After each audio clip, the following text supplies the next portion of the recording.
keturunan Nabi Nuh sendiri, Allah Ta'ala menegur Nabi Nuh jangan berdoa untuk orang yang berharga padaku. Dan Allah Ta'ala menyebut lagi, walam takun, aku tidak mau kamu menjadi orang-orang yang jahil. Maknanya kita berdoa untuk orang yang syirik, orang yang jahat kepada Allah, terhadap kepada Allah adalah orang yang jahil. Jadi Nabi Nuh berdoa untuk anak ini dilarang oleh Allah SWT. Bukan kita berdoa untuk orang yang sesat atau muka bumi ini. Maknanya bukan semua doa dibenarkan oleh Allah SWT. Dan Nabi Nuh AS pernah membuat kapal. Dan Nabi Nuh itu pernah mengeluarkan apa? Tender untuk buat kapal tadi. Yang datang tender itu apa ni Nabi? 4 orang Yahudi. Orang Yahudi kata zaman.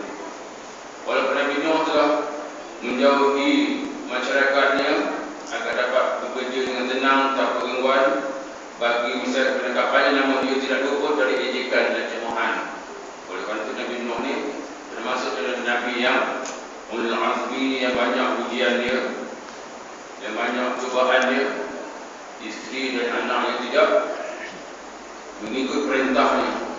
Maka dalam perkataan inilah dapat dipahami firman Allah dalam Al-Quran, sesungguhnya para mukmin itu adalah bersaudara. Demikian pula hadis Rasulullah SAW maksud tidak sempurna iman kita selagi kita tidak merasakan kita bersaudara. Nabi Nuh AS Nabi yang ketiga tadi. Selepas Nabi Nuh pada Adam, Idris, Nuh, Hud, bukan Robin Hood ni. Nabi Hud AS adalah nama bapa suatu suku yang hidup di Jazirah Arab. Dari Nabi Nuh di mana tadi? Nabi Idris di Mesir ya. Nabi Nuh di mana? Di Jazirah Arab ke sama dengan Nabi Hud AS. Di Jazirah Arab ini, bagaimana dengan kaum Nabi Nuh? Kaum Hud ialah suku Ad, ya. Jadi adalah diberi nama Samud dan asal kaumnya. Nabi Idris, Nabi Nuh sudah tidak bertugas di alam hati masyarakat di zaman itu, maka Allah telah turunkan Nabi Hud AS. Nabi Hud berdakwah kepada kaumnya, ialah kaum Ad, ya. Wahai kaumku, tunduklah kepada Allah SWT. Jawab kaumnya boleh. Wahai Hud, jawab kaumnya, gerangan apakah yang menjadikan engkau berpandangan dan berpikiran yang lain daripada yang sudah menjadi pegangan kami? Maknanya Nabi Hud mengajak berpegang pada Islam, kaum yang tidak mahu mengikut kepada pegangan dia. Kerja-kerja Nabi SAW. Wahai kaumku, kata Nabi Hud, aku bukanlah seorang pendusta dan fikiranku tetap waras dan sihat. Sesuatu pun dan ketahuilah bahawa patung-patung, maknanya di zaman Nabi Hud ada patung yang disembah oleh kaumnya.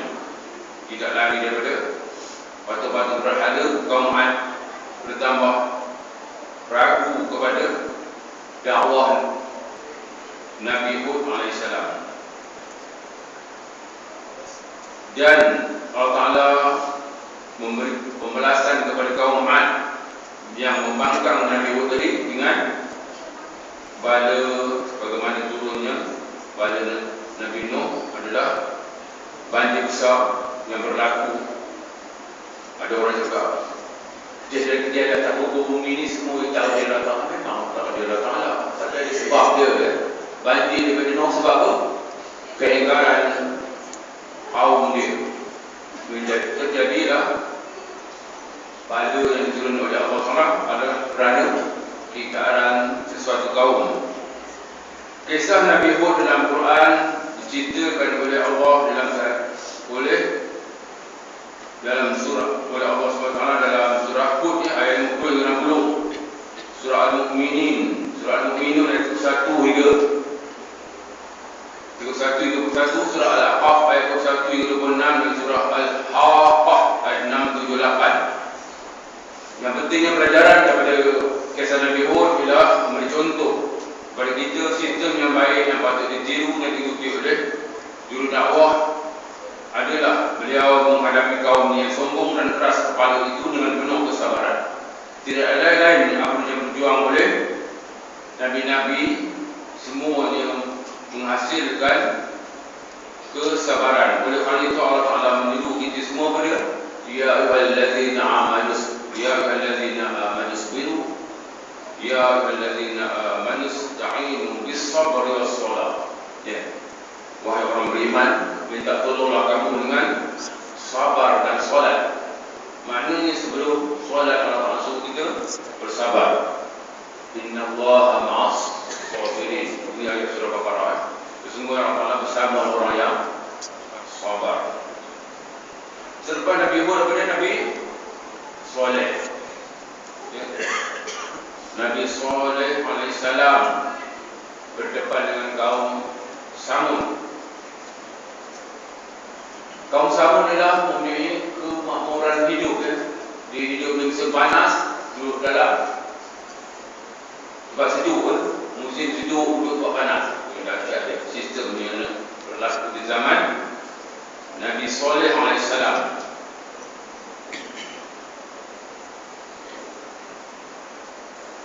Nabi Saleh memperingatkan kaumnya bahawa dia mengajak kepada kebenaran bukan kebatilan. Sama saja Nabi-Nabi, kesan Nabi semuanya mengajak kepada kebenaran yang ditunjukkan oleh Allah SWT kepada Nabi-Nabinya.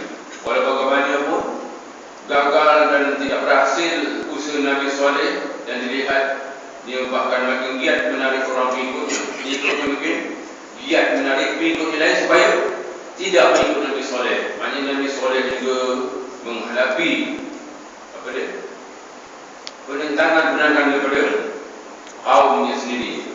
Nabi Saleh sedar bahawa tentangan kaumnya menuntut bukti daripada yang bermukjizat. Dan mukjizat Nabi Saleh ialah kepada unta yang keluar daripada batu. Dan benda-benda cerita ni adalah kita ada dalam fikiran kita. Nabi Saleh diuji Allah Ta'ala kaumnya dengan unta betina yang keluar daripada gunung Ganang. Dengan menunjukkan pada binatang yang baru keluar daripada batu besar itu, berkatalah Nabi Saleh, inilah dia unta Allah, kata Nabi Saleh. Janganlah kamu ganggu dan biarkan dia mencari makanan sendiri dalam muka bumi ini. Dia mempunyai giliran untuk mendapatkan air minum dan kamu mempunyai giliran untuk mendapatkan air minum. Maknanya sehari unta dia minum, kaum dia terdapat minum, besok boleh minum. Ujian Allah Ta'ala tentukan kepada kaum Nabi Saleh, ujian yang seperti itu.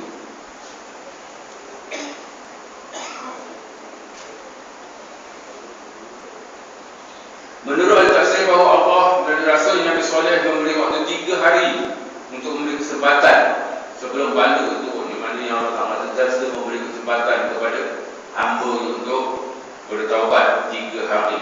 Nabi Saleh beritahu kaumnya bahawa azab Allah yang akan mengikut atas mereka dengan tanda-tanda pada hari pertama, ya, bila bangun dari tidur akan wajah mereka menjadi kuning dan berubah menjadi merah pada hari kedua, dan hitam pada hari ketiga, dan pada hari keempat turunlah azab Allah yang pedih kepada kaum yang ingkar tadi. Itu kata apa?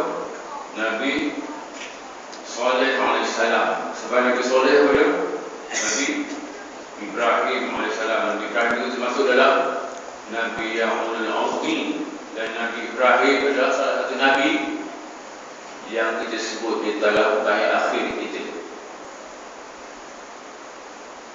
Nabi Ibrahim adalah putera Azhar bin Tahur bin Sarul bin Ramu bin Abil bin Salih bin Sam bin Nuh. Maknanya keturunan Nabi Nuh ini. Dilahirkan di tempat bernama Padang Aram dalam kerajaan Babylon di Iraq.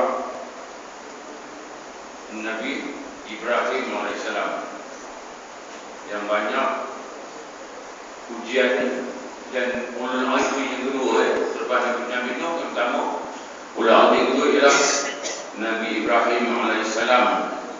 Dan Nabi Ibrahim itu bertuahnya ke anak 7 digit jadi Nabi. Ketika Ibrahim datang menghadap para hakim akan mengadili, ia disambut oleh para hadirin dengan berikan kutukan dan cecaan. Nabi Ibrahim pernah dicecah. Dan Ibrahim ikut kisahnya apa? Dia tidak pernah makan seorang. Dia makan mesti ada berdua dengan tetamu ni. Kelebihan Nabi Ibrahim. Oleh kerana itu Rasulullah SAW pernah bertanya kepada sahabat-sahabat, pernah bertanya kepada Rasulullah SAW, kenapa Nabi Ibrahim disebutnya? Kerana Nabi Ibrahim dia lulus semua ujian. Kita kan sebut Nabi Ibrahim, macam dia ada buku dia. Kama barakna Ibrahim, kan seperti akhir. Kenapa Nabi Adam tak sebut? Kerana kama sallaita ala Ibrahim disebut kama barakna, itu berkatilah Nabi Muhammad bagaimana kau telah berkati Ibrahim. Ya, maksud di antara maksud apa? Saya akhir yang kita baca, kama sallaita ala Ibrahim. Kenapa Nabi Ibrahim disebut? Salah-salah tanya yang kita baca je. Ya, tak ada tanya pun. Kenapa kata Nabi Adam? Gambar Nabi Adam tu Abul Bashar, bapa kepada manusia semua. Nabi menjawab pada Nabi Ibrahim yang lulus semua ujian. Ya, Nabi Ibrahim pernah tercampur dalam api oleh Namrud. Ya. Dan Nabi Ibrahim ni anak yang bernama Nabi Ismail. Ya. Adam, Idris, Nuh, Hud, Saleh, Ibrahim, Ismail. Sekali sebut tujuan saya supaya kita memberi kita ingat pada Nabi-Nabi balik. Ya. Sebab iman pada Nabi ni salah satu bentuk iman. Kadang-kadang kita tidak tahu benda lain daripada Nabi-Nabi kita. Dan lebih tahu kita Nabi-Nabi ni, lebih tahu pada isteri kita lagi sepatutnya. Ya. Kalau isteri lebih tahu hal Nabi ni daripada hal suami ni. Sebab wajib kita beriman pada Nabi-Nabi yang berilmu. Nabi Ismail AS bagaimana kita sedia maklum. Jadi cerita Nabi Ibrahim AS, Rasulullah SAW cerita pada kisah Nabi Ibrahim tadi. Kerana Rasulullah SAW pernah bertanya kepada malaikat Ibrahim, wahai Ibrahim, sebelum aku bertanya kamu kepada Allah Ta'ala, kata Nabi Muhammad SAW kepada malaikat Ibrahim, semua Nabi-Nabi dia pernah ditemui oleh malaikat Jibril pada Nuh wahyu tadi. Apabila kita bertemu tu, dia ada kisah duka dan suka dia. Nabi SAW, Muhammad SAW meminta malaikat Jibril supaya kisah suka duka cerita pada dia. Katanya malaikat dia, kisah suka ni banyak, terlalu banyak katanya. Tapi kisah duka ada dua benda yang berkaitan pada kamu dan pada umat. Iaitu malaikat Jibril cerita apa? Kisah dukanya ialah kisah yang amat menduga ceritakan yang mengerunkan malaikat Jibril. Malaikat Jibril boleh turun pada apa? Kerana berhadapan dengan Nabi Ibrahim AS. Iaitu ketiga, Nabi Ibrahim ada campur dalam api ni. Ketika Nabi Ibrahim ada campur dalam api, arahan tak ada lagi untuk menyelamatkan Ibrahim. Ketika itu mengletak aku, kata malaikat Jibril kepada Rasulullah SAW, melihat Nabi Ibrahim bercampur dalam api tadi. Bila nak masuk dalam api, baru perintah Allah Ta'ala tu sampai kepada dia, kata malaikat Jibril. Maknanya malaikat ni, dia kata apa? La ya'sun Allah. Bukan macam kita ada nafsu. Nafsu kita tengok melayang tu nak sambut. Tapi malaikat tak ada. Tak ada arahan dia tak pergi. Itu beza malaikat dengan kita. Ya. Kita bila ada arahan tengok melayang, kita tak pergi sambut. Bukan dia tak ada. Dia sampai dekat api baru ada arahan, baru dia sambut. Menggeletar pada aku, kata takut apa? Takut seorang Nabi mati. Kata dia bila. Itulah kisah sedih yang Allah turunkan dia ialah ketiga Nabi Ibrahim dan Nabi. Yang keduanya ialah ketiga Nabi Ismail yang dipilih oleh bapa Ibrahim. Itu kisah kedua yang amat menjijikkan malaikat Ibrahim. Kenapa? Ketika pisau sampai tu, arahan tak ada lagi. Kipas aku pegang kata dia. Kipas aku pegang tapi arahan tak ada lagi. Bila pisau kena, baru arahan timbul, menggelentar badan aku kata kepada Rasulullah SAW. Maknanya kisah Nabi ni menggelentarkan